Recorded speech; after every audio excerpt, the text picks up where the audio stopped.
2 hours is you literally have to tag your ref out during the match. Here we go. All right, you got Kyle Chambers, definitely recognizable with that red hair, red fit. And, of course, we have Eduardo Alves in the brown rash guard. Immediately sits to guard.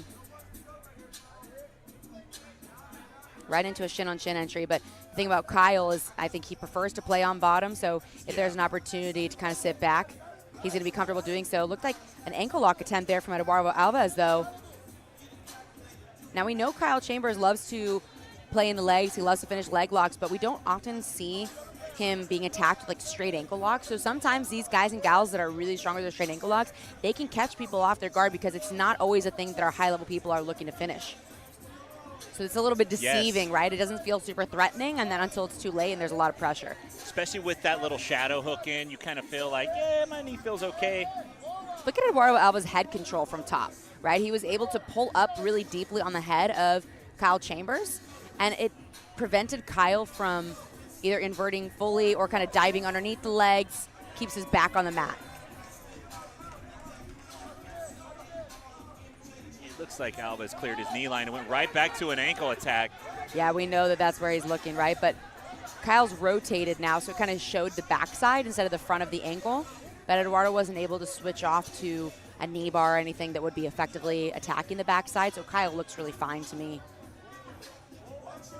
It's interesting how much focus has been on using the heel hook as the finish, and the last couple years we've seen, I don't know if it's a resurgent, but we've seen a lot of straight ankle locks. We've seen a lot of guys with unique finishes, a lot of them kind of come out where we don't expect them, and Kyle shelves the leg, but one of the things Kyle is so great at is, I'm just noticing, does he have an earring in? I knew you were going to say that. I just saw it. I think he does. They usually do have people take them out before the match starts. He may have just forgotten, though. Anyway, as I was saying, he does a really great job of controlling inside position. So even though Eduardo will get into an ankle lock, Kyle will swim his leg back inside and retain inside position, so he's not in danger. But as I say that, he actually brings his leg over the top, and now he's looking to attack this leg. I wasn't sure if he was going to switch over to potentially a knee bar or an outside heel hook. Kind of 50-50-ish right now. Yeah, I was going to say, he has what we call, like you call it the unfair 50-50 because it potentially can turn into a leg drag. But people who are really strong in that position, they don't find it unfair at all. They really, really like to be there because they can use it to sweep. But Eduardo Alves, potentially does have the option of leg drag from there too.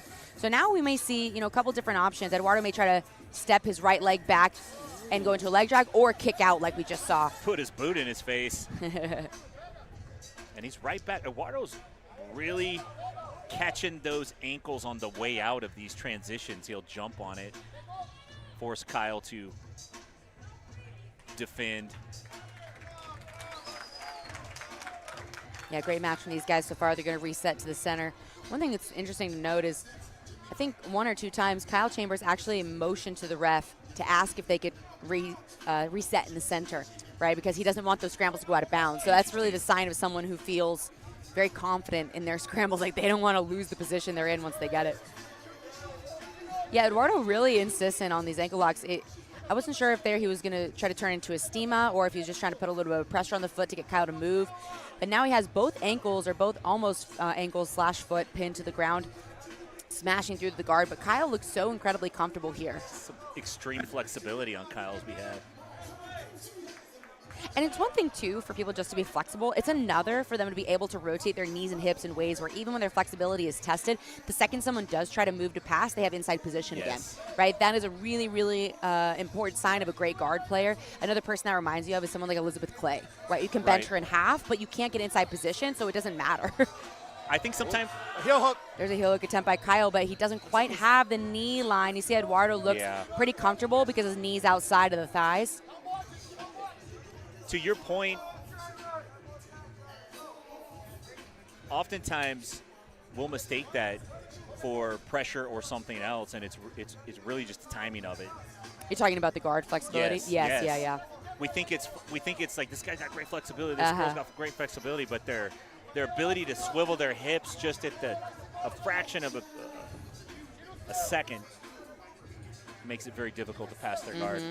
Now, Eduardo, and again on this footlock, so typically we'll see in Eduardo's position, again in the brown rash guard, his right foot would step on the hip potentially, and then he uses that to stretch the pressure. But Kyle also has, that really weird calf slicer with his arm through, and he was trying to put some pressure there. But it is a bit of a risky exchange, because when you try to power in and finish one, you might leave yours exposed. And we're seeing some roll through escape now from Kyle Chambers, because he did open up that opportunity for attack a little bit. We saw Joseph Chen get tapped with that at CJI a couple weeks back. Another big ankle lock attempt from Eduardo. Well, he's really on the ankle. He hasn't really tried much outside of this in terms of attack. It's been fairly focused. Now Kyle in on his own ankle lock. Look at that's pretty big belly down pressure there. But again, Eduardo able to clear his knee line, so looks to be safe. Now some big pressure coming from Eduardo. You see Johnny Faria in his corner really urging him to pour it on. But Kyle always, they have very different styles of defense. We see Kyle continuously rolling through to defend, and we always see Eduardo clearing the knee line. Clearing the knee, yeah. So Eduardo is typically able to chain his submissions together as Kyle spins, whereas once the knee line is exited, it's hard for Kyle to transition to a new submission. So the reason I mention that is because in the eyes of the judges, when you're looking at someone who has more submission attempts or more significant submission attempts, I think those chaining of attacks really do play into that. Yeah, I think it really sets the perception if you can make your opponent defend more than they can attack. Whether they were super tight to being finished or not, right? Like, we don't know. We'd have to ask these guys, right? Yeah. But it is the perception you're talking about. And now though, look at Kyle in on that heel hook with 30 seconds left. That's the deepest heel hook attempt he's had so far, because he has the control of the upper part of the leg. The knee is stuck inside. I think he might try to isolate that foot right up against his chest, but Kyle lets go. Eduardo is in on a toe hold, but he doesn't have isolation of the leg, so it's very hard to finish because Kyle's thigh is free. But perception-wise, it still plays a part. Yeah, I felt like Eduardo gave a little peek up to the ref, too. Like, you see this? I got it. Wow. That was an amazing match between two fantastic leg lockers. Lots of action. This one goes to the judges. All right, we're going to get to hear our judges' decision in just a moment. There's a very tough match between these two guys. All right, ladies and gentlemen, that was a great match. Let these two competitors here one more time.